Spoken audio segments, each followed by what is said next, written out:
Il a été rejeté lors d'un rendez-vous à l'aveugle de Noël, jusqu'à ce qu'une petite fille demande « Peux-tu être mon nouveau papa ?» Thibaut Morel, 43 ans, traversait les grandes portes vitrées de son immeuble haussmannien avec un regard vide, presque las. De l'extérieur, tout dans sa vie semblait parfait. Fondateur et dirigeant du groupe Morel & Co., l'une des plus puissantes holdings françaises dans les domaines de la technologie verte et des infrastructures, il figurait depuis 5 années consécutives sur la liste des hommes les plus influents d'Europe. Il possédait des appartements à Paris, Londres et Genève, voyageait en jet privé, était convié aux galas les plus sélects et n'avait jamais besoin de chercher longtemps une compagne pour remplir les cases d'un dîner ou d'un week-end. Et pourtant, sous le vernis impeccable de son existence de milliardaire, Thibaut étouffait. Décembre débutait à peine, mais cette année, les guirlandes lumineuses de l'avenue Montaigne ne lui inspiraient aucune chaleur. Dans la salle de conférence panoramique de son entreprise, alors que ses associés discutaient stratégie d'expansion en Asie, son esprit vagabondait. Il n'en pouvait plus des sourires intéressés, des mains tendues qui ne cherchaient qu'un avantage, des promesses vides échangées sous les lustres en cristal. Il en avait encore moins envie quand il s'agissait de relations personnelles. Depuis sa rupture avec une actrice en vogue, dont le seul sujet de conversation semblait être les followers et les invitations au Festival de Cannes, Thibaut n'avait plus envie de rien de ce monde-là. Il prit sa décision sans en parler à personne, ni à son directeur financier, ni à son assistante personnelle, ni même à sa sœur, la seule personne de sa famille avec qui il gardait un lien sincère. Un matin, il programma une absence prolongée, activa un mode silencieux sur ses appareils et quitta Paris dans une berline discrète conduite par lui-même. Destination: Annecy. Petite ville alpine aux maisons colorées, aux canaux bordés de café. Annecy évoquait chez lui un souvenir d'enfance, un hiver passé là avec ses parents avant leur divorce. Il n'avait que 8 ans, mais se rappelait encore la sensation de ses bottes crissant sur la neige, le goût du chocolat chaud et le sourire simple des gens qui le saluaient sans savoir qui il était. C'est précisément ce qu'il recherchait maintenant. L'anonymat, la simplicité, la vérité. Pour entretenir sa couverture, Thibaut s'était préparé. Il loua un modeste appartement mansardé près du centre-ville, adopta une garde-robe sans marque visible, pulls en laine, jeans, manteau long, bonnet de laine, et se présenta comme « Monsieur Laurent », un consultant indépendant en pause. Il se lia rapidement avec le propriétaire d'un petit bistrot local, le Café du Lac, qui proposait une initiative originale pour les fêtes, un programme de rencontres à l'aveugle pour les célibataires de la ville. Ce dernier lui proposa d'y participer, insistant sur l'authenticité de l'expérience. Pas de réseau, pas de photos, juste un prénom, une table et une heure, lui avait-il dit. Intrigué, Thibaut accepta. Il se retrouva alors inscrit, sous le prénom d'emprunt Laurent, à un rendez-vous prévu pour le 12 décembre à 18 h. Ce serait la première fois depuis des années qu'il rencontrerait une femme sans qu'elle sache quoi que ce soit de son nom, de sa fortune, de ses sociétés. Le simple fait de penser qu'il n'aurait pas à parler de son dernier investissement ou de ses voitures de collection lui donnait presque le vertige. Les jours précédents, Thibaut s'imprégna du rythme de la ville. Il marchait tous les matins le long du lac, observait les décorations en cours d'installation, saluait les commerçants. Il se surprit même à aider un fleuriste à décharger une livraison. Personne ne le reconnaissait. C'était grisant. Pour la première fois depuis longtemps, il avait l'impression d'exister sans être défini par ce qu'il possédait. La veille du rendez-vous, il entra dans le Café du Lac pour confirmer sa participation. Le patron, un homme jovial nommé Jules, lui fit un clin d'œil complice. Elle s'appelle Élodie, bibliothécaire, une femme bien, discrète, cultivée, mais difficile à cerner. Tu verras. Thibaut sourit. Ce prénom simple, sans artifice, résonnait agréablement.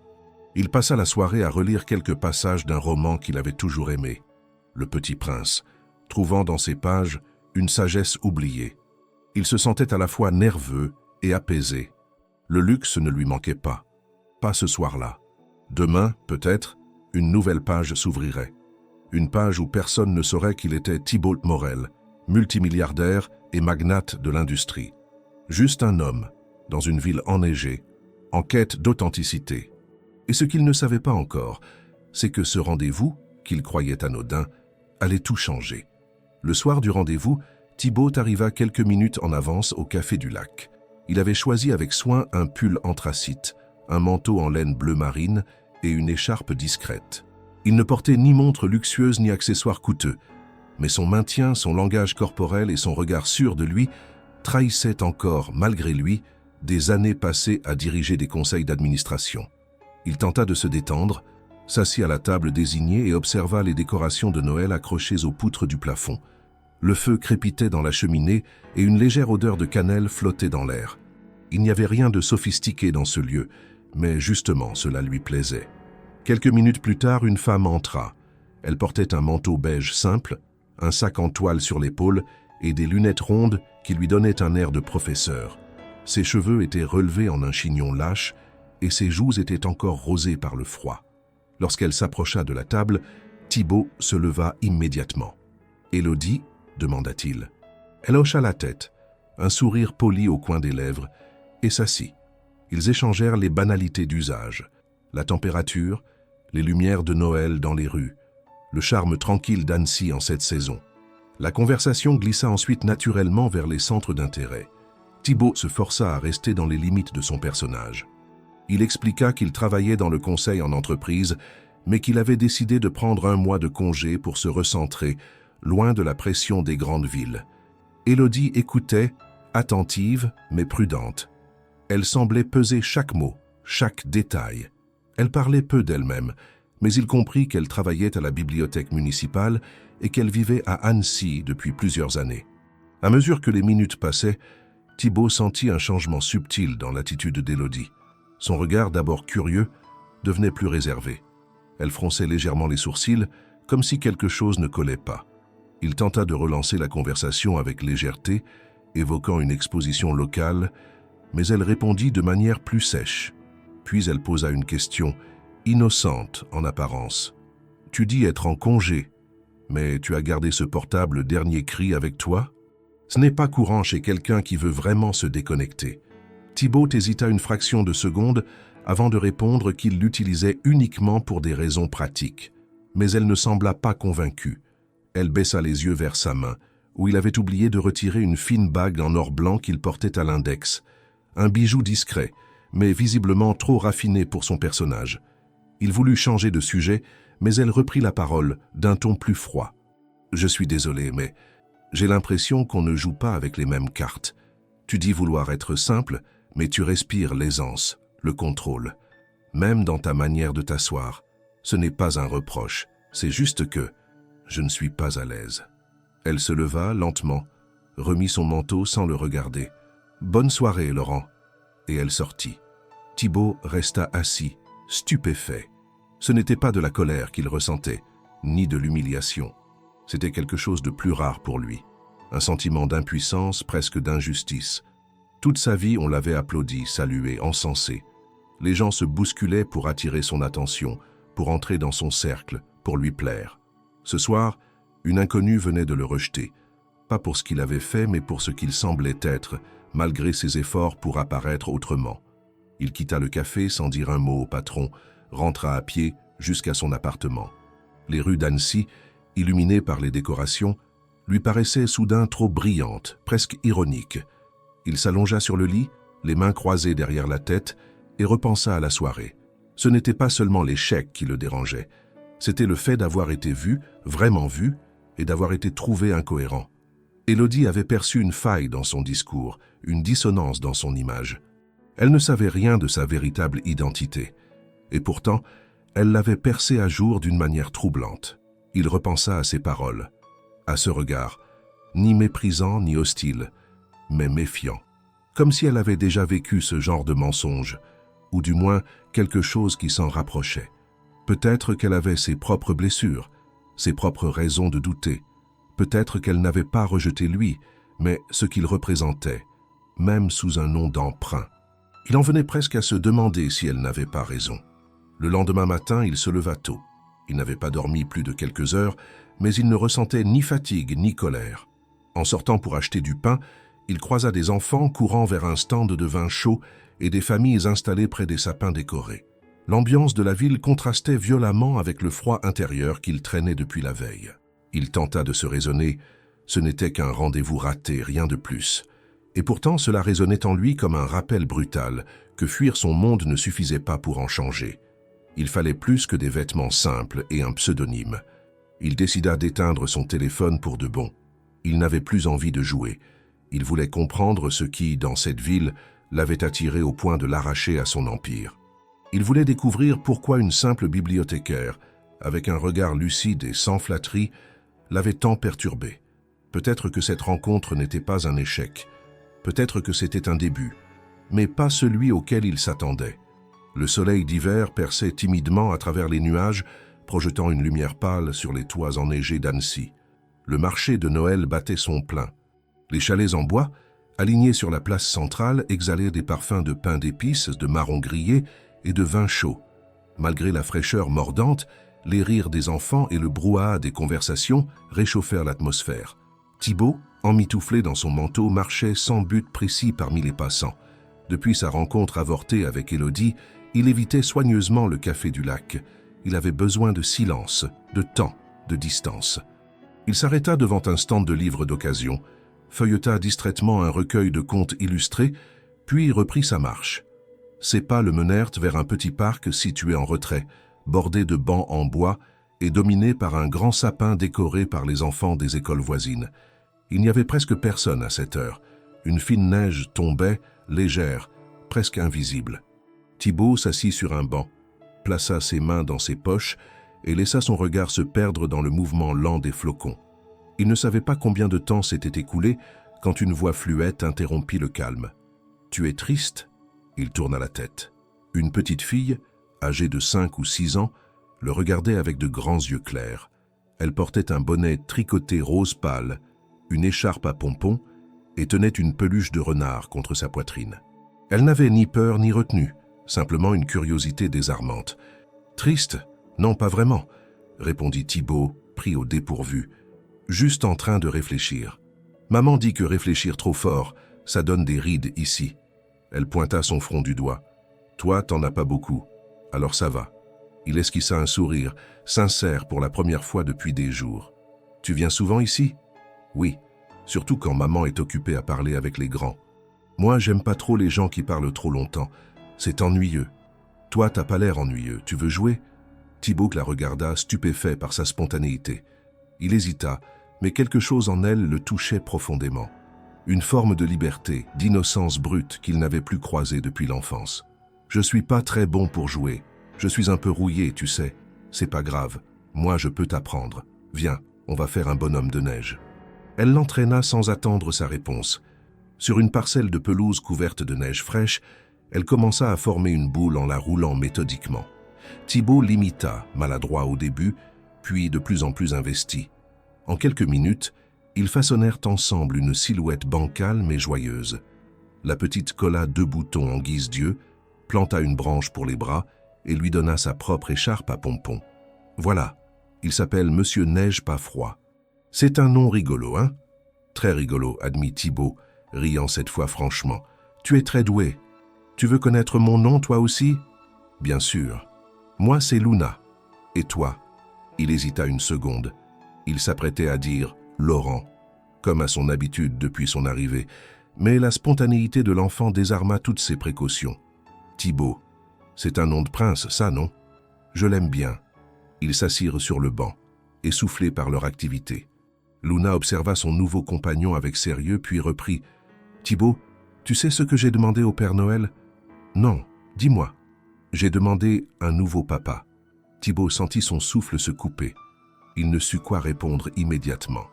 Elle continua comme si elle parlait d'un souhait banal. « Maman dit que les papas, c'est compliqué, que le mien est parti au ciel.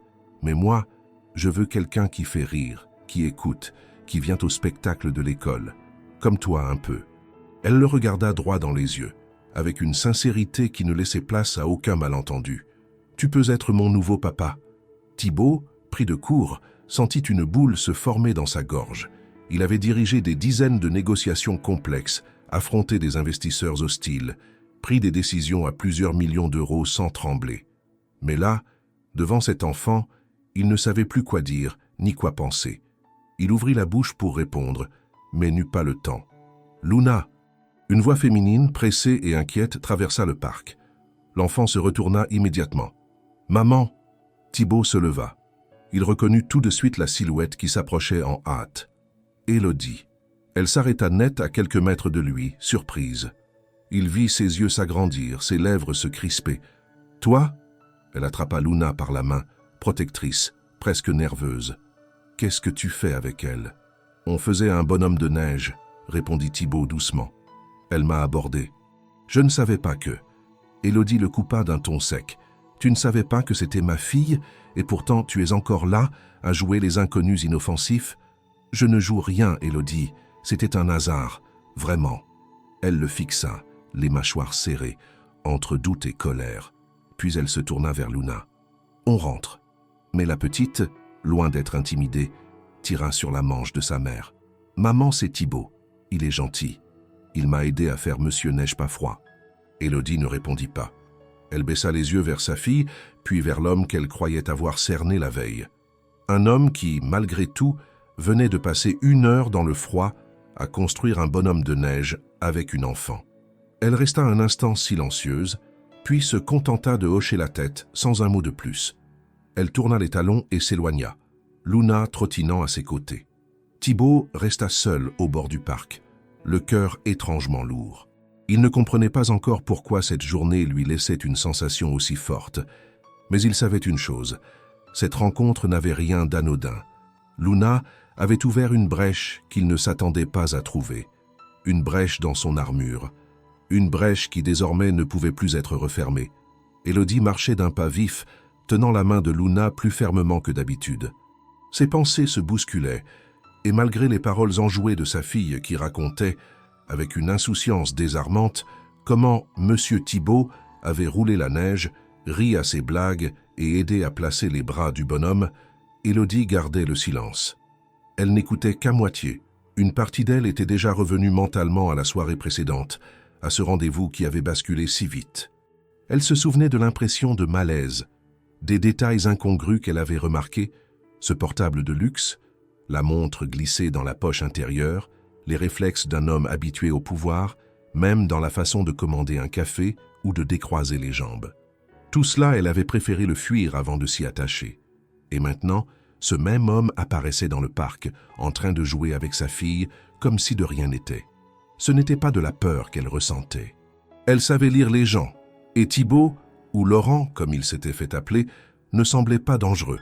Ce qui la dérangeait profondément, c'était cette sensation qu'il était à la fois sincère et complètement illisible.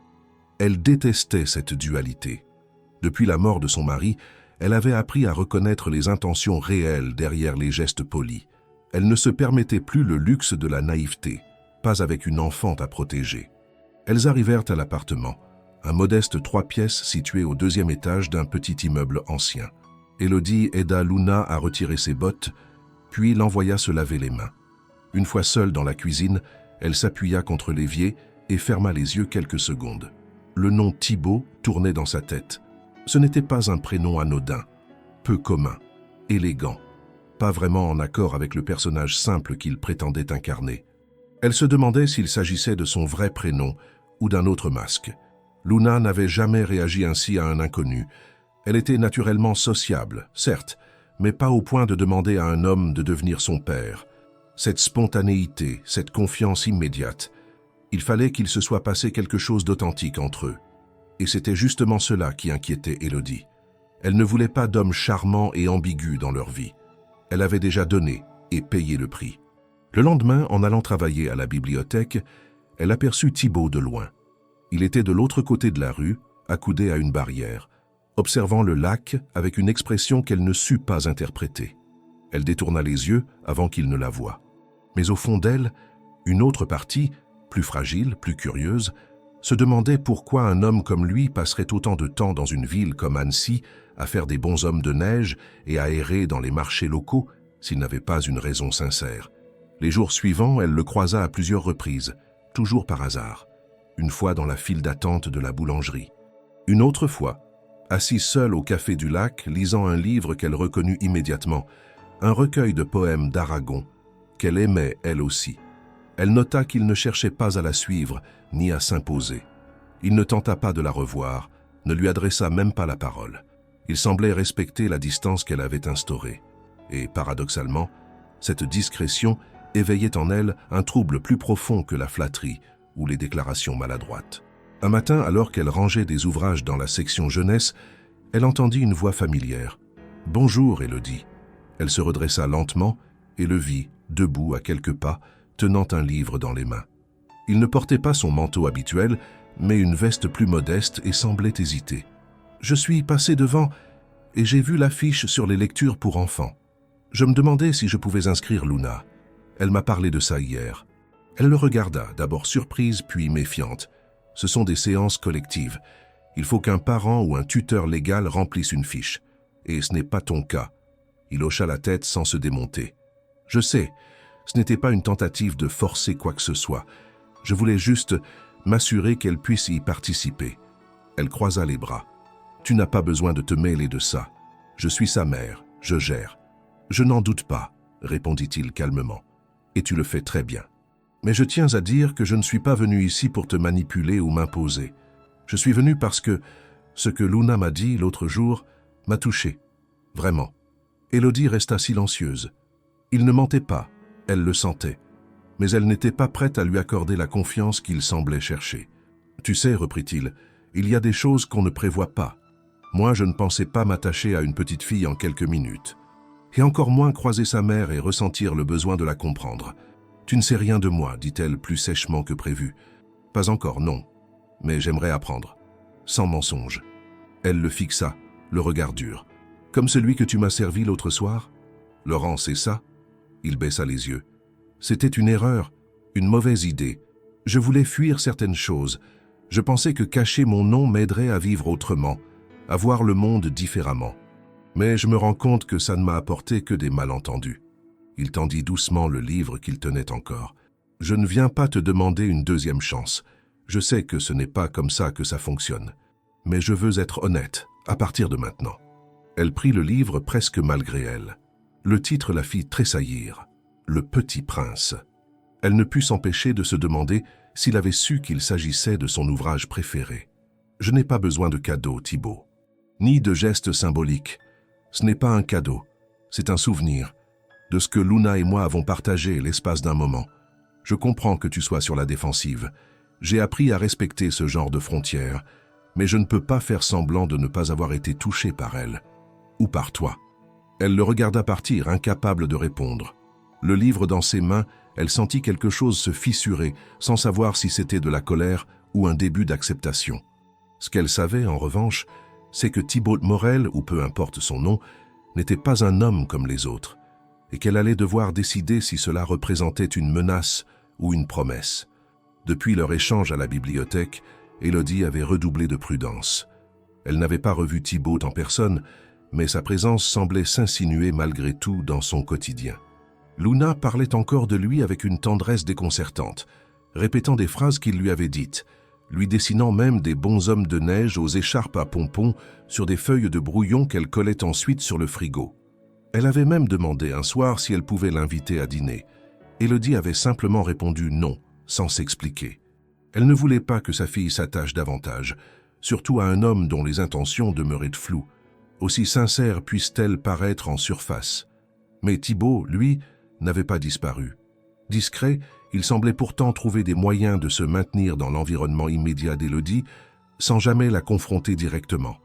Elle l'aperçut plusieurs fois, assis à l'écart dans le café voisin de la bibliothèque, un carnet de notes sur les genoux, une tasse fumante devant lui. Il ne la regardait pas. Il ne tentait pas de l'interpeller. Il se contentait d'être là comme une ombre calme. Cela avait le don de la troubler plus que s'il s'était montré insistant. Elle aurait préféré qu'il disparaisse, ou au moins qu'il se montre tel qu'elle s'attendait à le voir. Arrogant, intrusif, impatient. Mais il ne correspondait à aucun de ces clichés. Un soir, poussée par une curiosité contre laquelle elle luttait depuis plusieurs jours, elle questionna discrètement Jules, le propriétaire du Café du Lac, qu'elle connaissait depuis longtemps. « Ton ami Laurent, là, tu sais quelque chose sur lui ?» Jules haussa les épaules tout en essuyant un verre. « Pas grand-chose. Il est poli, discret. Jamais un mot plus haut que l'autre. Il s'intéresse à tout ce qui est local, pose des questions sur les traditions, la ville. Il lit énormément. Pourquoi? Elle hésita, puis répondit d'un ton vague. Intuition.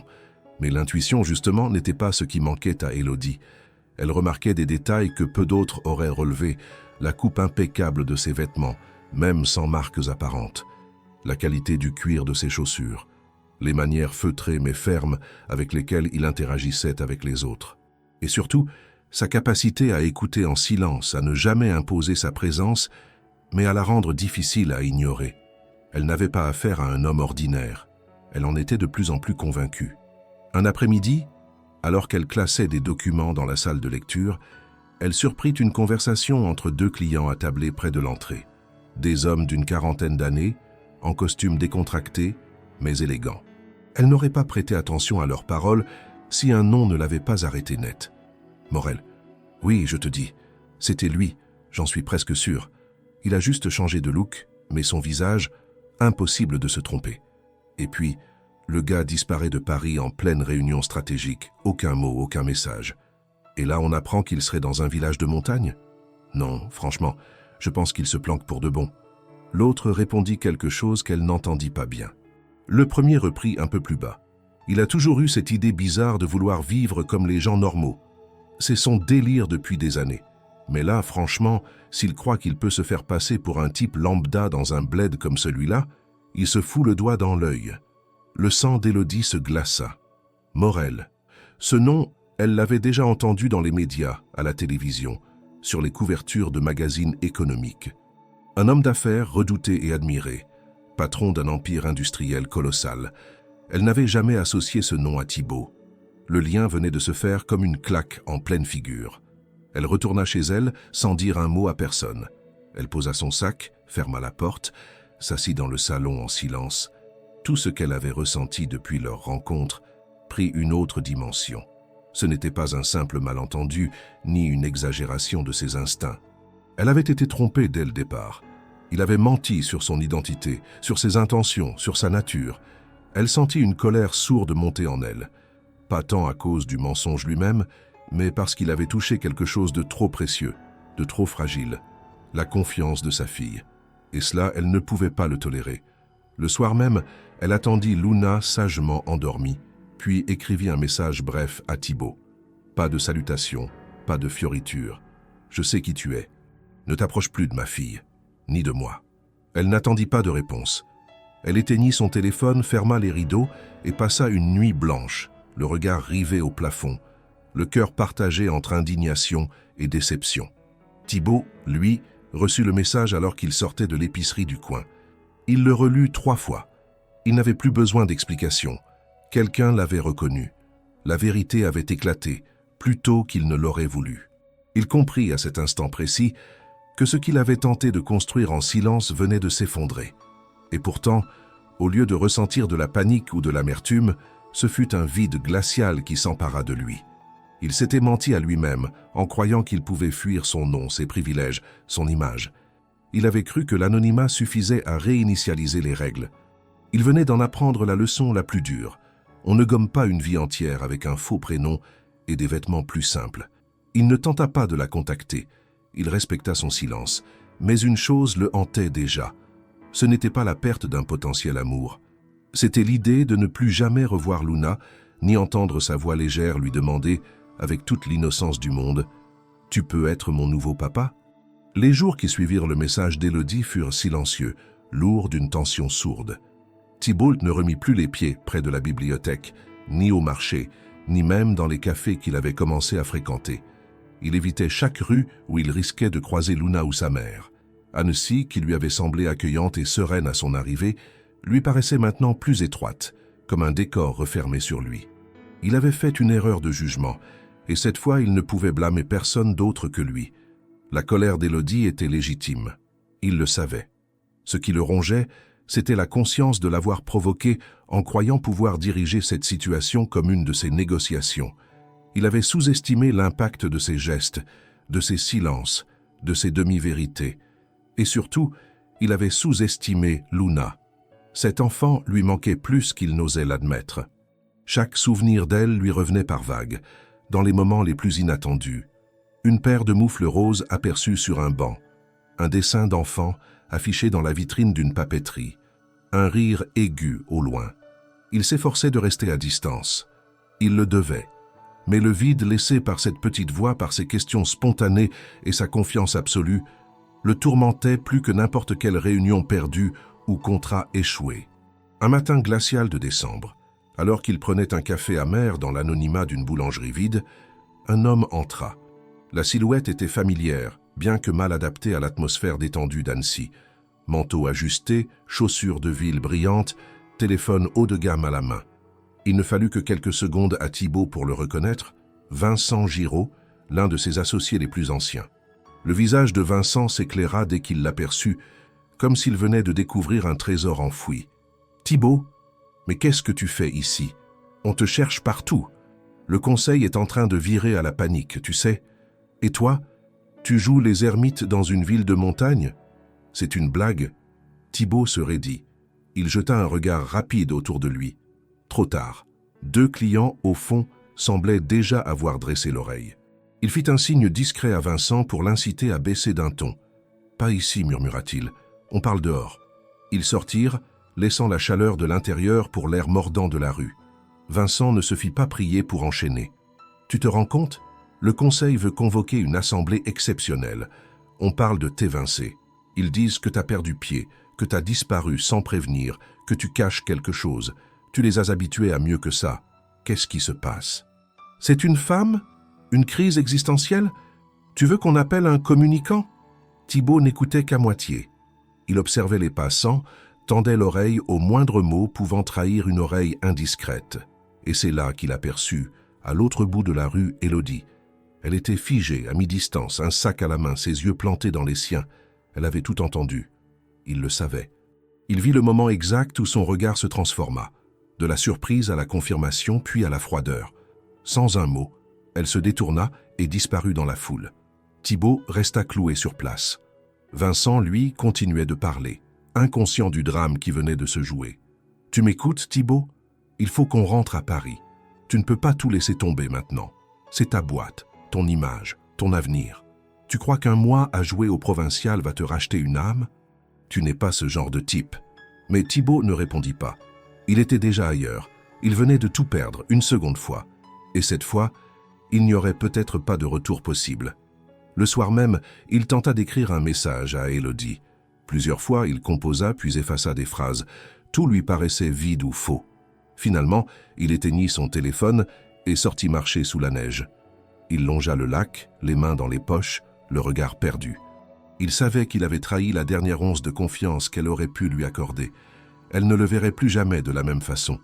Pire encore, elle l'associerait désormais à ce monde qu'elle fuyait, ce monde de paraître, de pouvoir, de manipulation.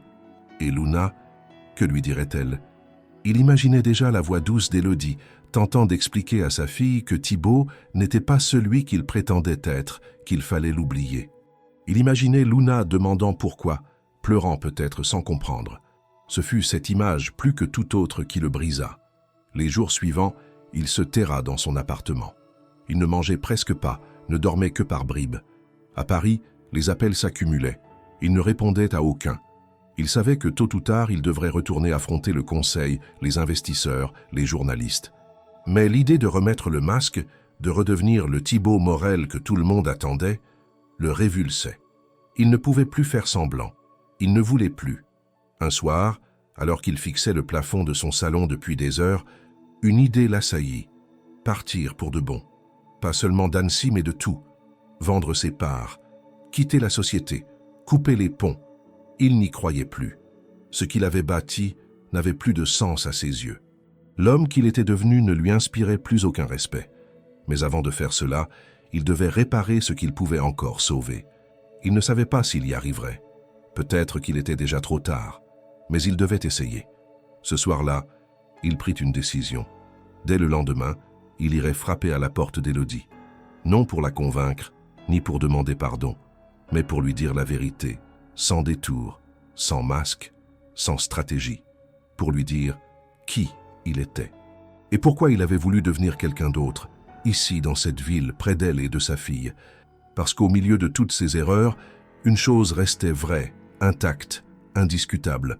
son attachement sincère à cet enfant et au monde simple qu'elle représentait. L'hiver à Annecy semblait plus rude depuis la dernière rencontre entre Thibaut et Élodie. Le froid s'était infiltré jusque dans les recoins les plus silencieux de la ville, et la neige, plus épaisse chaque jour, recouvrait les rues d'un voile figé. Mais ce n'était pas le climat qui rendait l'atmosphère pesante pour Thibaut. C'était la sensation d'avoir échoué là où il n'avait pas le droit de faillir, dans l'honnêteté. Il avait passé sa vie à maîtriser chaque aspect de son image, à construire une réputation, à anticiper, contrôler, diriger. Et pour la première fois, rien de ce qu'il savait faire ne suffisait. Le lendemain matin de sa décision, Thibaut se leva tôt. Il s'habilla simplement, choisissant des vêtements qui ne criaient plus l'homme d'affaires. Pas pour se cacher, mais parce que les apparences ne l'intéressaient plus. Il réunit les quelques documents qu'il jugeait nécessaires, les glissa dans une enveloppe et sortit dans la neige. Chaque pas vers l'appartement d'Élodie lui semblait plus lourd que le précédent. Il savait qu'il n'avait plus le droit à l'erreur. Pas cette fois. Quand elle ouvrit la porte, Élodie resta d'abord figée. Elle le regarda sans un mot, ses traits durs, le regard méfiant. Elle ne fit aucun geste pour l'inviter à entrer. Il ne s'y attendait pas. Il inspira lentement. « Je suis venu te dire la vérité, pas pour me justifier, pas pour plaider ma cause, juste pour que tu saches. » Elle croisa les bras, bloquant toujours l'entrée. « J'écoute. » Il sortit l'enveloppe de sa poche et la lui tendit. « Mon nom complet, mes fonctions, mes parts dans l'entreprise, les décisions récentes, les raisons de ma disparition. Tout est là. Je n'ai rien laissé de côté. » C'est écrit noir sur blanc, sans détour. Elle prit l'enveloppe sans l'ouvrir et le fixa de ses yeux clairs, impassibles. « Et tu penses que ça suffit? Que la vérité, maintenant, efface les mensonges d'avant? Non, rien n'efface ce que j'ai caché. Je ne te demande pas de me pardonner. Je suis venu parce que tu mérites de savoir. Pas en tant que femme avec qui j'ai partagé un dîner, mais en tant que mère, en tant que personne que j'ai blessée, même sans intention. » Elle resta silencieuse. Luna n'était pas là. Thibaut supposait qu'elle était à l'école, ce qui donnait à cette conversation un ton encore plus grave. « Je ne suis pas venu pour Luna non plus. Pas aujourd'hui. Je sais que tu veux la protéger. Et je respecte ça. Mais je ne peux pas faire comme si elle n'avait pas changé quelque chose en moi. » Elle a dit une phrase qui m'a bouleversé. « Tu peux être mon nouveau papa ?» Ce jour-là, quelque chose a basculé. Pas parce que je veux jouer un rôle, pas parce que j'ai besoin de combler un vide, mais parce qu'elle m'a vu comme je suis vraiment, au-delà du costume, du nom, du reste. Élodie baissa légèrement les yeux, juste un instant, avant de le relever avec la même fermeté. « C'est facile à dire maintenant. Après avoir tout gâché, tu sais ce que ça fait, Thibaut, de voir un homme jouer avec la confiance d'une enfant, de la laisser s'attacher, pour ensuite disparaître comme si de rien n'était. Tu sais le mal que ça peut faire? Moi, je sais, parce que je vis avec ça depuis que son père est mort, parce qu'elle a mis des années à oser demander à un autre homme de la prendre dans ses bras. Et toi, en quelques heures, elle t'a offert tout ce qu'elle avait de plus pur. Et tu es parti. » Il encaissa chaque mot comme un coup. Il ne tenta pas de se défendre. « Tu as raison, je suis parti. Pas physiquement, mais moralement. J'ai fui au moment où j'aurais dû rester, parce que j'ai paniqué, parce que je ne savais pas comment être moi-même, sans protection, sans contrôle. Et c'est toi qui m'as forcé à me voir tel que je suis. Tu n'as pas été aveuglé par ce que je prétendais. Tu as vu les fissures, et tu t'es éloigné. À juste titre. » Un silence s'installa. Il se tenait là, les mains dans les poches, exposé, vulnérable. Il ne savait pas s'il espérait encore quelque chose. Il voulait simplement qu'elle voie, à son tour, ce qu'il n'avait jamais montré à personne. « Je suis prêt à tout arrêter, Élodie. Et pas pour toi, pour moi. Parce que j'ai compris que rien de ce que j'ai construit ne vaut si je ne peux pas être quelqu'un de vrai. Et ce que j'ai vécu ici, dans cette ville, avec vous deux, c'est la première chose sincère depuis longtemps. Je ne veux pas fuir encore, mais je ne peux pas rester si je suis un danger pour vous. » Elle ne répondit pas tout de suite. Elle avait posé l'enveloppe sur la commode près de l'entrée, mais elle ne l'avait toujours pas ouverte. Ses mains tremblèrent légèrement, comme si le poids de ce moment dépassait ce qu'elle était prête à porter. Finalement, elle parla, d'une voix plus basse, mais sans douceur. « Je ne sais pas si je peux te faire confiance. Pas maintenant, peut-être jamais. Mais je ne peux pas t'interdire d'exister, ni d'avoir été là, parce que, qu'on le veuille ou non, Luna t'a choisi. Et ça, ce n'est pas moi qui décide. Il hocha la tête, respectueux. « Je comprends. Je veux que tu restes loin d'elle, pour l'instant. Pas de contact, pas de cadeau, pas d'approche. Si un jour je décide qu'elle est prête à te revoir, c'est moi qui te le dirai. Et seulement si je suis sûr que tu ne disparaîtras plus. » D'accord. Il tourna les talons, sans insister, sans chercher à prolonger. Il avait dit ce qu'il avait à dire.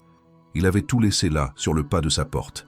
Et c'était à elle, désormais, de décider ce qu'elle en ferait. Sur le chemin du retour, Thibaut sentit une forme étrange de soulagement. Ce n'était pas de l'espoir, ce n'était pas de la victoire, c'était une vérité nue, douloureuse, mais libératrice. Il avait cessé de jouer. Il n'était plus le maître d'un empire. Il était juste un homme qui avait commis des erreurs et qui avait enfin eu le courage de les affronter. Rien ne garantissait qu'il aurait une seconde chance, mais il savait, désormais, qu'il ne recommencerait plus les mêmes fautes. Et cela, déjà, valait quelque chose. Le ciel était d'un gris uniforme, épais, presque étouffant. Depuis le matin, une neige fine tombait en continu sur Annecy, recouvrant les trottoirs d'une couche blanche et molle. Dans ce décor figé, la vie semblait ralentir. Les passants marchèrent d'un pas prudent. Les enfants restaient enfermés à la maison et les commerçants nettoyaient inlassablement les devants de leurs boutiques. Thibaut, de son côté, avait réduit ses déplacements au strict nécessaire. Il passait ses journées à réfléchir, écrire, organiser intérieurement sa sortie du monde qu'il avait construit. Chaque jour, il recevait de nouveaux messages de son conseil d'administration, de ses avocats, d'associés désorientés. Il répondait peu, évitait les appels. Il préparait un retrait définitif, méthodique, sans tapage. Ce matin-là, alors qu'il relisait un document important, une sonnerie brève et insistante le fit sursauter. Il hésita à décrocher, pensant à un appel professionnel, mais lorsqu'il vit le nom d'Élodie s'afficher à l'écran, son cœur manqua un battement. Il décrocha immédiatement. « Allô ?» La voix à l'autre bout était méconnaissable, haletante, pressée, tremblante. « C'est Luna. Elle n'est pas rentrée. Elle a quitté l'école il y a 1 heure. Je suis passé la chercher, elle n'était plus là, personne ne l'a vue partir. Elle a disparu. » Thibaut sentit une onde glaciale lui traverser la poitrine. « Tu as appelé la police ?»« Oui. Ils sont en route. Mais je ne peux pas. Je ne peux pas rester là à attendre. Je ne sais pas où chercher. Je tourne en rond. Elle ne connaît pas grand monde ici. Et elle n'a jamais fait ça. Jamais. » Il n'attendit pas qu'elle termine. Il prit son manteau, sortit précipitamment, enfila ses gants en courant. Son esprit s'était immédiatement mis en alerte, comme à l'époque où chaque seconde comptait dans les décisions financières de son empire.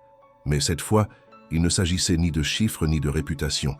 Il s'agissait de Luna, et rien d'autre n'avait plus d'importance. Sur le chemin, il appela les quelques contacts qu'il avait gardés en lien avec ses anciennes fonctions. Un responsable de sécurité privée à Genève, un ancien pilote d'hélicoptère avec qui il avait travaillé sur un projet humanitaire et un spécialiste en coordination de recherche en zone rurale. Il leur expliqua brièvement la situation, donna les détails essentiels, promit une compensation immédiate et leur demanda de se mobiliser en urgence. En arrivant devant l'école, il vit Élodie debout près de la grille, les mains gelées, les yeux rouges, entourée de 2 agents de police. Elle tournait la tête dans toutes les directions, comme si elle espérait voir sa fille apparaître d'un moment à l'autre. Thibaut s'approcha. Elle ne protesta pas. Elle n'avait plus la force. « Je vais t'aider », dit-il calmement, sans condition, sans arrière-pensée. Elle acquiesça, le regard vide. Les policiers prenaient des notes, interrogèrent les passants, contactaient les conducteurs de bus. Thibaut, lui, se connecta à un réseau de surveillance locale qu'il connaissait via un ancien projet d'intelligence urbaine. En quelques minutes, il obtint les accès aux images de caméras de plusieurs rues autour de l'école. Il identifia une silhouette enfantine marchant seule sur un trottoir enneigé, puis une autre image, quelques centaines de mètres plus loin, la montrant traversant une passerelle vers le quartier résidentiel sud. « Elle n'a pas été enlevée », dit-il à Élodie. « Elle marche seule. Elle sait où elle va. » Élodie se mit à pleurer sans bruit. Thibaut posa une main sur son épaule, brièvement, sans insister. Elle vient vers le centre. Elle s'éloigne de l'école, mais elle ne court pas. Elle semble calme. Elle cherche quelque chose. Ou quelqu'un, pensa-t-il sans oser le dire à haute voix. Quelques heures plus tard, grâce à la mobilisation de plusieurs unités de recherche, Les équipes avaient quadrillé toute la zone. Thibaut avait obtenu l'autorisation exceptionnelle d'utiliser un hélicoptère léger pour survoler les abords de la ville. C'est depuis les airs qu'il aperçut une petite silhouette accroupie au bord du lac sur une avancée de bois semi-enneigé. Il alerta immédiatement l'équipe au sol, puis atterrit à proximité. Quand il s'approcha d'elle, il reconnut sans mal la petite veste violette, les bottes à lacets blancs, le bonnet rose pâle. Elle était là, assise seule, les yeux fixés sur l'eau glacée. Elle ne pleurait pas, elle ne semblait pas perdue, elle semblait simplement en attente. « Luna » appela-t-il doucement. Elle tourna la tête et son visage s'illumina. Elle courut vers lui sans hésiter, se jeta dans ses bras. « Je savais que tu viendrais. Je t'attendais. » Il la serra contre lui avec une délicatesse qu'il ne s'était jamais connue. « Pourquoi tu es venu ici ?» demanda-t-il. « Parce que tu ne viens plus au parc. Et maman dit que tu n'as plus le droit de me voir. Alors je me suis dit que si je venais là où on avait parlé, tu me trouverais. T'es le seul qui m'écoute toujours pour de vrai. » Il sentit sa gorge se serrer. Il n'avait pas de mots. Juste la certitude absolue qu'il ferait tout pour ne jamais décevoir cette petite voix encore une fois. Peu après, la police arriva. Élodie était avec eux. Lorsqu'elle vit sa fille, elle s'effondra de soulagement, la prit dans ses bras en pleurant, la serrant comme si elle craignait qu'elle disparaisse à nouveau. Thibaut resta en retrait. Il savait que ce moment n'était pas à lui, mais alors qu'il s'apprêtait à s'éloigner, Élodie se tourna vers lui. Son regard avait changé. Il n'y avait plus cette colère tranchante. Il y avait autre chose. De la fatigue, du doute, et peut-être, au fond, une reconnaissance silencieuse. Ce jour-là, sans qu'aucun mot ne soit prononcé entre eux, quelque chose avait bougé. Thibaut n'était plus seulement un intrus dans leur monde. Il était devenu un repère, un point de contact, une présence qui, malgré ses erreurs, avait su répondre quand tout semblait s'effondrer. Les jours qui suivirent la disparition puis la retrouvaille de Luna furent marqués par une oscillation étrange entre apaisement et tension. Annecy, sous son manteau neigeux, semblait respirer plus lentement, et bien que la tempête hivernale persistât, le calme relatif qui suivit l'incident fit baisser, même si ce n'était que marginalement, l'inquiétude générale. Pour Élodie, chaque matin représentait pourtant un nouveau défi. Ravaler ses craintes, maîtriser son anxiété et offrir à sa fille un environnement rassurant, même lorsque tout en elle désirait encore vibrer d'une peur sourde. Quant à Luna, elle était revenue à son énergie habituelle, comme si rien ne s'était passé. Elle riait, elle chantait, elle dessinait des bonshommes de neige avec des écharpes de couleurs improbables et racontait à qui voulait l'entendre comment elle avait courageusement marché vers le lac pour retrouver son ami qui écoute vraiment. À la maison, cependant, malgré les sourires et les moments de tendresse retrouvés, quelque chose d'invisible flottait dans l'air entre elle et sa mère. Une distance nouvelle, douce amère, comme un souvenir encore trop frais pour être évoqué sans une pointe de crispation. Pour Élodie, l'après était plus complexe que le moment de la disparition elle-même. Elle n'avait jamais cessé d'aimer sa fille d'un amour sans compromis, mais elle s'était aussi rendue compte, à ce moment précis où elle avait vu Luna courir vers les bras de Thibaut, que son cœur savait encore s'ouvrir, même après les blessures du passé. Une part d'elle s'était attendrie, une autre avait craint, puis analysé, puis jugé, et enfin conclu qu'elle devait se recentrer, non pas sur ses propres défenses, mais sur ce qui importait réellement, la sécurité, l'équilibre, et parfois l'acceptation de ce qui ne se maîtrise pas entièrement. Le soir où tout cela fut mis en mots, Élodie se tenait dans la cuisine, une bouilloire fumante devant elle, quand Luna entra, les joues encore rosies par le froid. « Maman, est-ce que Monsieur Thibaut revient demain ?» Le ton était léger, presque joyeux, mais Élodie sentit une pointe d'appréhension qu'elle n'aurait su nommer. Elle posa délicatement une tasse de tisane devant sa fille et s'agenouilla pour être à sa hauteur. « Tu sais, mon chéri, répondit-elle, il ne reviendra pas ici tout de suite. Il faut qu'on prenne le temps de réfléchir à ce qui est bon pour toi et pour moi. Ce n'est pas une punition, juste une décision importante. » Luna hocha la tête, comme si elle comprenait plus qu'elle ne voulait bien l'admettre. Mais dans les yeux de l'enfant, une lueur persistait, celle d'une confiance qui ne se défait pas d'un simple mot.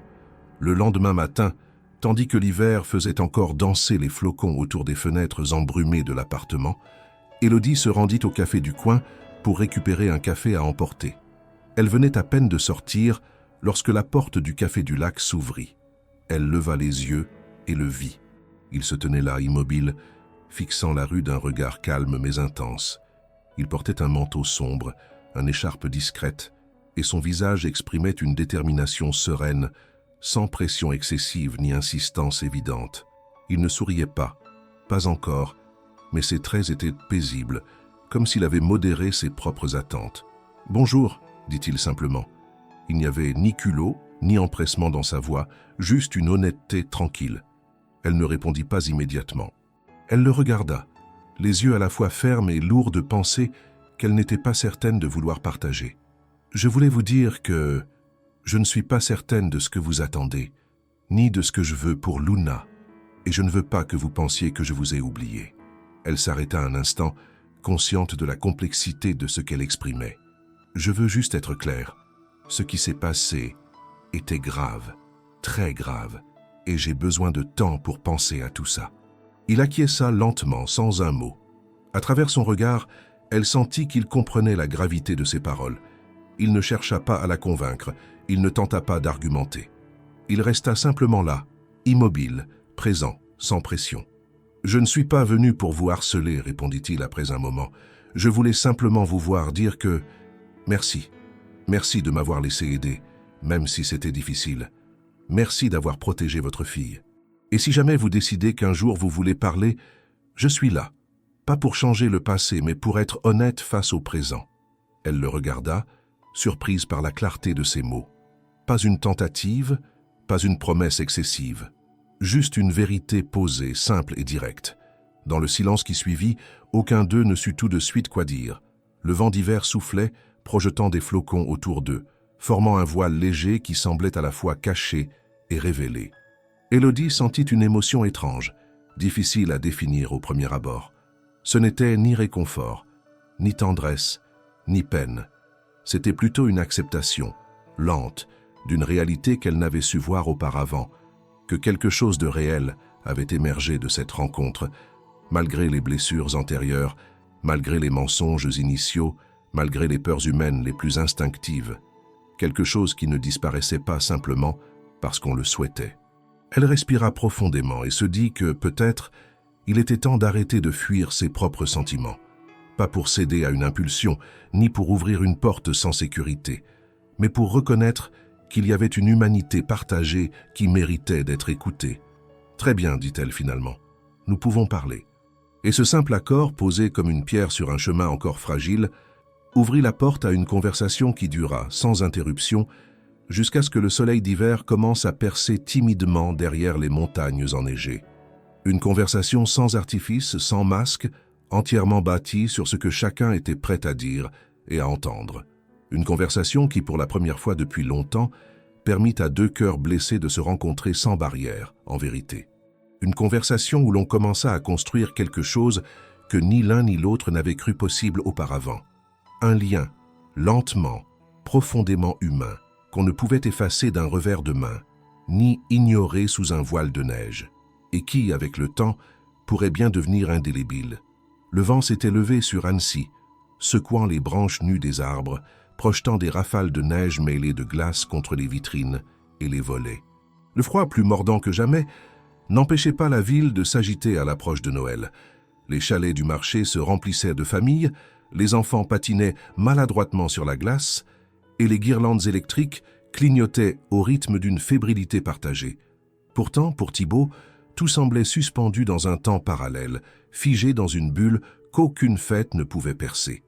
Depuis sa dernière conversation avec Élodie, son esprit était agité. Le dialogue qu'ils avaient eu, cette trêve inespérée, avait marqué une transition claire dans sa manière d'appréhender sa vie. Il n'y avait plus de place pour les demi-mesures, ni pour les compromis silencieux. Ce n'était plus un simple désir de changement ou un caprice de riche désabusé.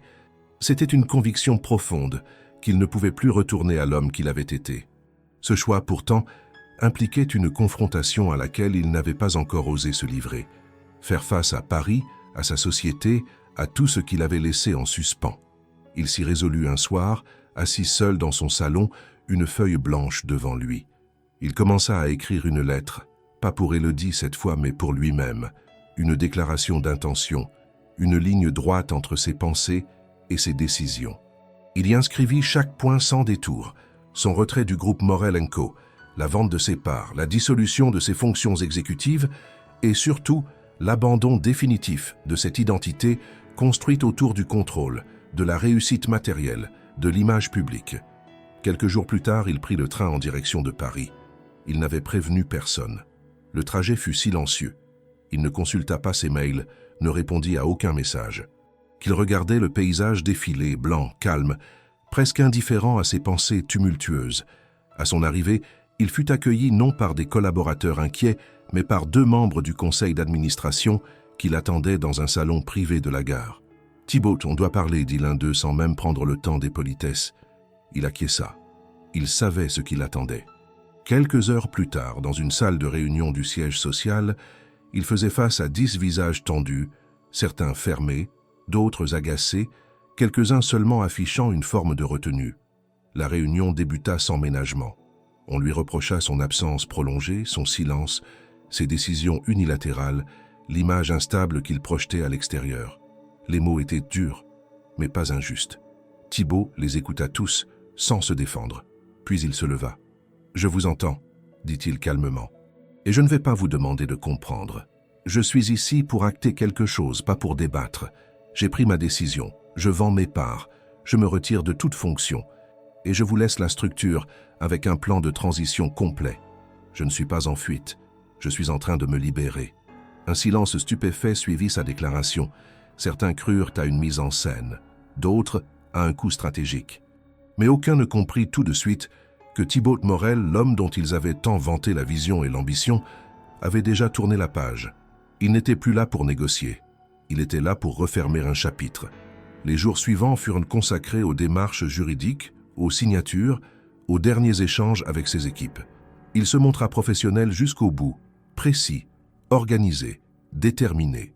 Il refusa toute interview, tout commentaire public, toute tentative de médiatisation de son départ. Il ne voulait pas d'adieu public, encore moins de rumeurs sur une retraite stratégique. Il partait parce qu'il n'était plus cet homme-là. C'était aussi simple et aussi radical que cela. Lorsqu'il remonta dans le train pour Annecy, il avait les traits tirés, mais l'esprit étonnamment clair. Pour la première fois depuis des années, il n'avait rien à prouver, aucun agenda à tenir, aucun objectif à atteindre. Il rentrait vide de tout ce qu'il avait défini aux yeux du monde, mais rempli d'une certitude nouvelle. Il allait enfin commencer une vie qui lui ressemblait. Dès son arrivée, il ne chercha pas à contacter Élodie. Il savait que le moment n'était pas encore venu. Elle avait besoin de temps, de preuves, de constance, et cela, il était désormais prêt à lui offrir, non pas à travers des discours, mais par des gestes simples, une présence silencieuse, un changement réel. Il commença par chercher un lieu, un espace modeste à l'écart de l'agitation du centre, avec des murs de pierre et une vitrine ancienne. Il y voyait autre chose qu'un commerce. Il voulait créer un lieu de paix, de partage, d'ancrage. Il pensa à une librairie-café, pas pour faire fortune, juste pour vivre autrement. Entouré de livres, de silence, de sourires sincères, un endroit où Luna pourrait venir lire, où Élodie pourrait passer, si elle le voulait, où il ne serait plus Thibaut Morel, mais simplement Thibaut. Chaque jour, il travaillait à transformer cet espace. Il ponça des étagères, repeignit les murs, installa des meubles récupérés ici et là. Il n'engagea personne. Il voulait que tout passe par ses mains. Ce travail physique, loin des tableaux Excel et des visioconférences, le reconnectait à une forme d'existence plus terre-à-terre, plus ancrée. Il n'avait plus de costume.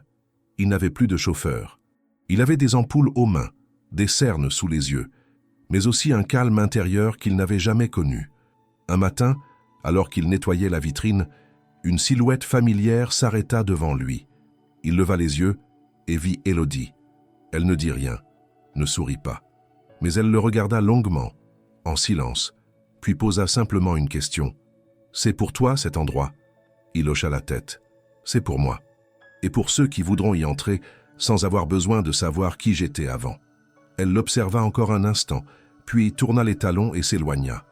Il ne la retint pas.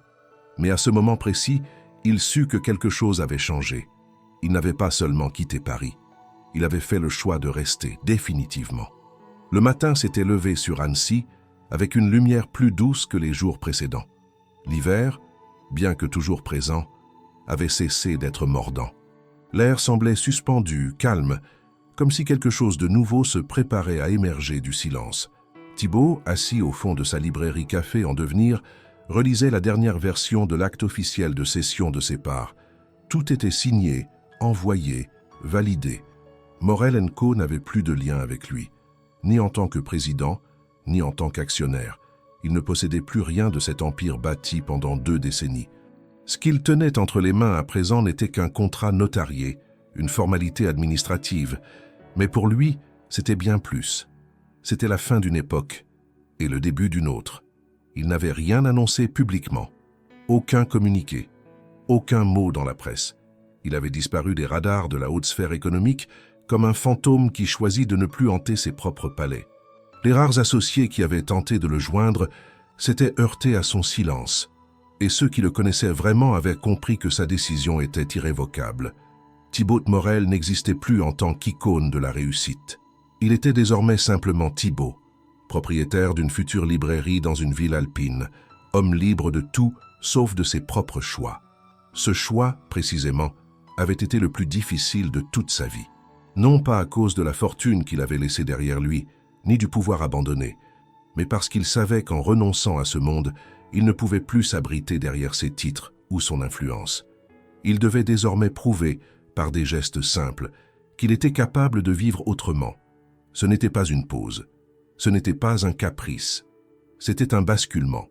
Et ce basculement, il l'avait initié seul, sans attendre l'approbation de personne. Mais au fond, une seule chose le hantait encore. Comment Élodie réagirait-elle en découvrant l'ampleur réelle de sa décision? Il n'avait pas osé lui en parler de vive voix. Le jour où elle avait vu la librairie pour la première fois, il avait perçu dans son regard une forme de reconnaissance muette. Mais rien n'avait été formulé. Elle ne lui avait pas posé de questions sur son départ, ni sur la société. Peut-être qu'elle savait déjà. Peut-être qu'elle attendait qu'il le dise. Peut-être qu'elle doutait encore. Ce fut Luna qui brisa le silence, comme toujours. Elle apparut un après-midi à la porte de la librairie, accompagnée de sa mère. Thibaut, surpris mais heureux, les invita à entrer. Luna courut immédiatement vers les étagères encore vides, inspectant les recoins avec la curiosité d'une enfant en territoire inconnu. Élodie, elle, resta près de l'entrée, observant en silence. « Tu es presque prêt ?» demanda-t-elle en désignant les meubles installés. « Encore quelques jours. Les derniers livres arrivent demain. J'ai aussi commandé du matériel pour les coins lecture. Je veux que ce soit un endroit où les enfants comme les adultes puissent rester des heures, sans avoir l'impression de devoir consommer. » Elle hocha la tête. Luna, à quelques mètres, feuilletait un album illustré en équilibre sur un tabouret. « Elle me parle encore de toi, » dit Élodie. Il ne répondit pas tout de suite. Il savait que chaque mot comptait désormais. « Et toi, tu parles de moi ?» demanda-t-il enfin.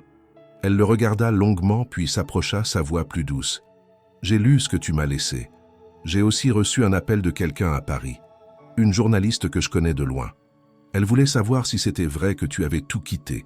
J'ai dit que je ne savais rien, mais maintenant je comprends. » Il inclina la tête. « Je ne voulais pas que tu l'apprennes comme ça.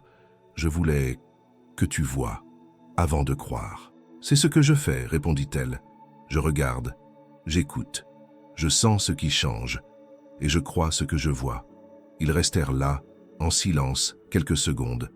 Puis elle reprit. « Pourquoi ce lieu? Pourquoi une librairie?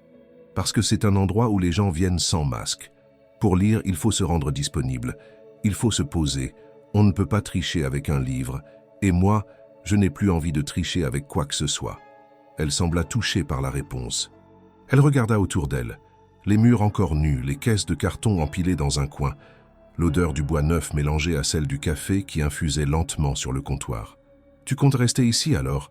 Il ne détourna pas les yeux. « Oui, définitivement. » Elle n'ajouta rien. Mais ses yeux, eux, parlaient. Il y avait moins de défense dans son regard, moins de distance, comme si une digue invisible commençait à céder. Avant de partir, Luna demanda si elle pouvait aider à ranger les livres quand ils arriveraient.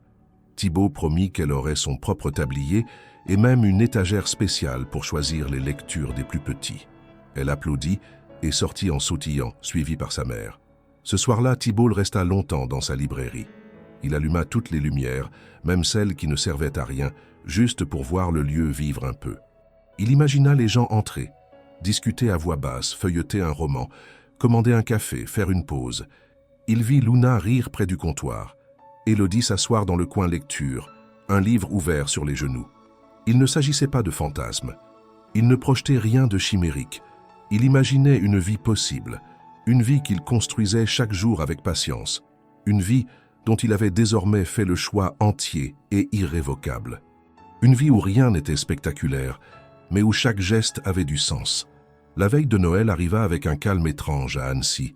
La neige, tombée sans interruption toute la nuit précédente, avait recouvert la ville d'un manteau blanc épais, comme si le monde entier avait été isolé dans un cocon silencieux.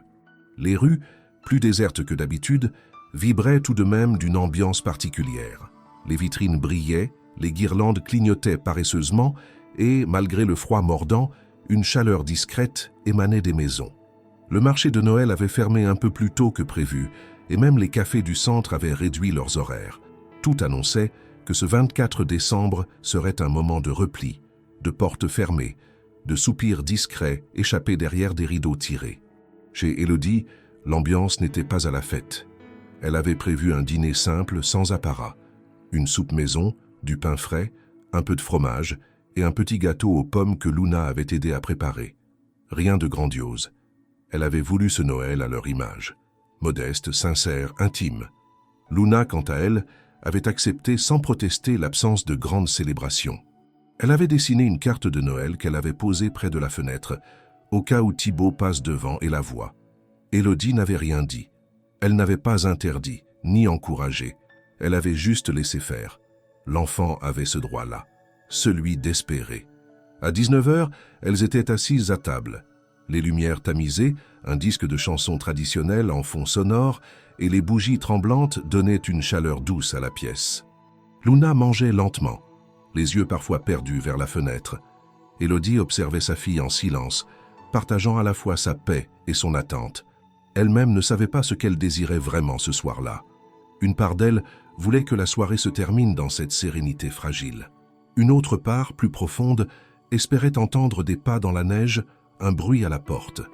Et c'est ce qui arriva. À peine les assiettes débarrassées, 3 coups brefs retentirent. Pas fort, pas insistant, 3 coups simples. Élodie se figea. Luna bondit, son regard brillant d'une lueur immédiate. « C'est lui !»« Luna, attends !» Mais il était trop tard. L'enfant avait déjà ouvert la porte, et Thibaut était là.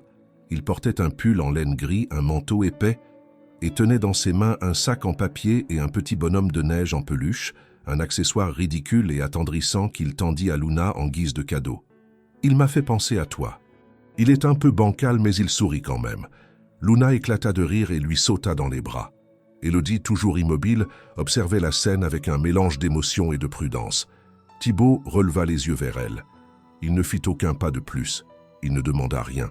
« Je ne suis pas venu pour déranger, je sais que je n'étais pas invité, mais je me suis dit que, peut-être, si c'était possible, je pourrais partager un peu de cette soirée avec vous, pas pour faire partie de quoi que ce soit, juste pour être là. » Élodie le regarda longuement, puis elle ouvrit un peu plus la porte. « Entre, il reste de la soupe. » Il entra sans un mot de plus, déposa son sac sur la table et retira ses chaussures. Luna l'installa aussitôt à côté d'elle, reprenant sa place comme si c'était naturel, comme si cette configuration avait toujours existé. Élodie servit une nouvelle assiette, déposa un morceau de pain, puis s'assit à son tour. Le repas fut simple, presque silencieux au début. Mais peu à peu, les paroles vinrent. Luna raconta sa journée, comment elle avait décoré une boîte pour y cacher ses secrets, comment elle avait failli renverser le saladier de pâtes, comment elle avait chanté en cachette pour ne pas faire de bruit de Noël. Thibaut écoutait, répondait par des murmures, des sourires, des regards. Puis Élodie parla aussi. Elle raconta une anecdote de son enfance, le Noël où l'électricité avait sauté dans leur immeuble et où sa mère avait improvisé un dîner à la lueur d'une lampe de poche. La mémoire la fit sourire, puis rire doucement. Thibaut ne dit rien, mais la regarda longtemps, comme on regarde quelqu'un qui retrouve un souvenir précieux et qu'on ne veut surtout pas interrompre. Quand le repas prit fin, Luna s'étira longuement et déclara qu'elle était fatiguée. Elle embrassa sa mère, puis Thibaut, et monta se coucher avec son bonhomme de neige contre elle. Élodie, restée en bas avec Thibaut, rangea en silence. Il l'aida, naturellement, sans qu'elle ait besoin de lui demander. Lorsqu'il posa la dernière assiette sur l'égouttoir, elle s'appuya contre le plan de travail, les bras croisés. « Je ne sais pas ce que tout ça veut dire, Thibaut. Je ne veux pas me précipiter. Tu as choisi de tout quitter. Je le sais, mais je ne veux pas que ce soit pour moi. Je ne veux pas porter ça. » Il hocha la tête. « Ce n'est pas pour toi, c'est à cause de toi. Et grâce à toi, ce n'est pas pareil. » Elle baissa les yeux, absorbant le sens exact de ses mots. « Je ne te promets rien, dit-elle finalement.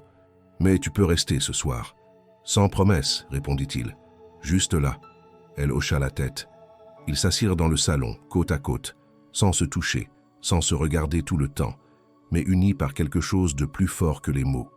Une forme de silence partagé qui n'était plus celui de la distance, mais celui d'un début d'équilibre.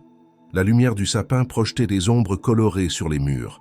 Dehors, la neige recommençait à tomber, mais cette fois, elle n'apportait pas l'isolement. Elle renforçait la sensation que peut-être l'essentiel ne se trouvait pas dans les grands gestes, ni dans les déclarations, mais dans la constance des petites présences, dans une soupe chaude, un silence apaisé, un bonhomme de neige en peluche, et un homme qui, enfin, avait trouvé sa place sans avoir besoin de la réclamer. Le mois de décembre s'était effacé avec la même discrétion qu'il était arrivé. Les guirlandes avaient été démontées, les vitrines nettoyées, les marchés fermés, les chansons de Noël rangées dans les mémoires. Annecy reprenait son rythme normal, apaisé, hivernal, sans l'effervescence des jours précédents. Les trottoirs glissants, les vitrines embuées, les écharpes serrées autour des cous formaient désormais le décor d'un quotidien simple, presque lent, où les grands événements perdèrent leur éclat et où seules les petites routines persistaient. Dans ce décor redevenu modeste, un lieu attira peu à peu l'attention des habitants. Une librairie-café, récemment ouverte, dans une rue secondaire, à l'écart des commerces touristiques. Pas de vitrine tape à l'œil, pas de slogan lumineux, pas de décoration criarde, seulement une enseigne en bois, discrète, gravée à la main, l'échappée. Le lieu respirait la tranquillité et l'attention portée aux détails. À l'intérieur, des étagères de bois clair, des fauteuils confortables, des coins de lecture pour enfants, une machine à café diffusant une odeur de grains fraîchement moulus et au fond, une table en bois massif où s'entassaient des livres en attente d'être rangés. Thibaut y était tous les jours. Il ouvrait à 9 heures, préparait les tables, organisait les rayons, accueillait les clients avec une politesse tranquille. Il connaissait les habitudes des habitués, les préférences des enfants, les silences des plus solitaires. Il n'était plus le patron, mais un hôte. Il ne donnait plus d'ordre, il offrait du temps et de l'écoute. Et ce rôle-là, loin des projecteurs, était devenu son espace naturel. Luna venait souvent après l'école. Elle avait sa place attitrée dans un coin lecture, avec un petit coussin jaune et une étagère à son nom, remplie de ses livres préférés. Elle aidait parfois à ranger les albums jeunesse, posait des questions sur les auteurs, dessinait des affiches colorées qu'elle collait fièrement sur les murs. Les clients la connaissaient, la saluaient, riaient de ses remarques spontanées. Elle était la mascotte officieuse de l'échappée, et sa présence donnait au lieu une chaleur que Thibaut n'aurait jamais su créer seul. Élodie, elle, venait avec mesure. Pas tous les jours, pas toujours à la même heure, mais toujours avec cette manière particulière d'entrer sans bruit, de s'asseoir sans se faire remarquer, de lire un moment en silence, puis de repartir, parfois avec un livre, parfois sans rien. Elle ne cherchait pas à s'imposer. Elle observait, participait, puis s'effaçait. Et Thibaut, de son côté, respectait ce rythme. Il ne posait pas de questions. Il ne tentait pas de précipiter ce qui devait suivre son propre cours. Un jour de février, alors que la neige commençait doucement à fondre et que les premières pointes de lumière annonçaient une saison nouvelle, un client entra.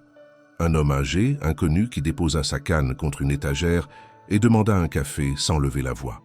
Il s'installa à une table et observa Thibaut longuement. Après un moment, il demanda d'un ton neutre « Vous êtes nouveau ici ?»« Je suis là depuis quelques semaines, oui. On m'a dit que c'était vous le propriétaire. » »« C'est exact. Et ce nom sur la vitrine, l'échappée, c'est vous qui l'avez choisi ?»« Oui. » »« Curieux. On dirait que vous vous êtes échappé de quelque chose, vous aussi. » Thibaut sourit sans répondre. Il servit le café, laissa l'homme à ses réflexions et retourna à son comptoir. Il ne cherchait plus à expliquer ses choix. Ceux qui voulaient le comprendre, voyant bien que ce lieu n'était pas qu'un commerce. C'était un point de rupture et un point de départ. Ce soir-là, après la fermeture, Élodie resta un peu plus longtemps. Luna, fatiguée, s'était endormie dans un fauteuil. La librairie était calme, éclairée uniquement par quelques lampes basses. Thibaut préparait 2 infusions, les mains pleines de gestes lents, mesurés. Élodie l'observait sans rien dire, puis, après un long silence, elle demanda « Tu regrettes ?»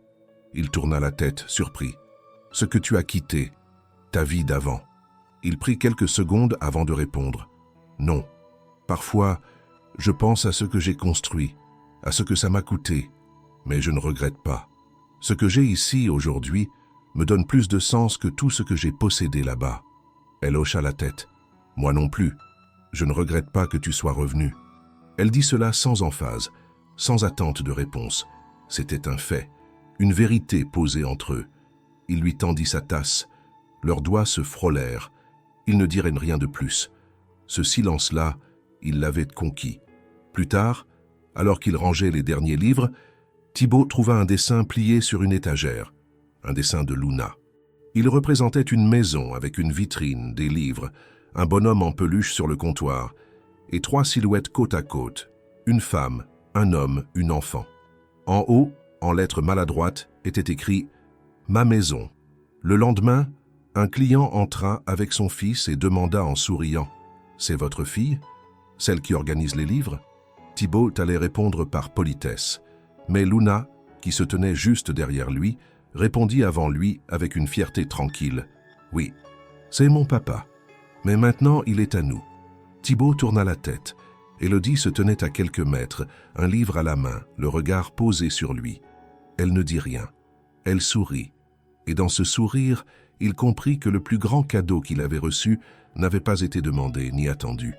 Il avait été construit jour après jour, dans le silence, la patience, la vérité. Un cadeau qu'aucune fortune n'aurait pu acheter. Une vie à 3 née du hasard, des maladresses, du courage de recommencer. Une vie réelle, imparfaite mais profondément humaine, une vie enfin qu'il n'échangerait contre rien.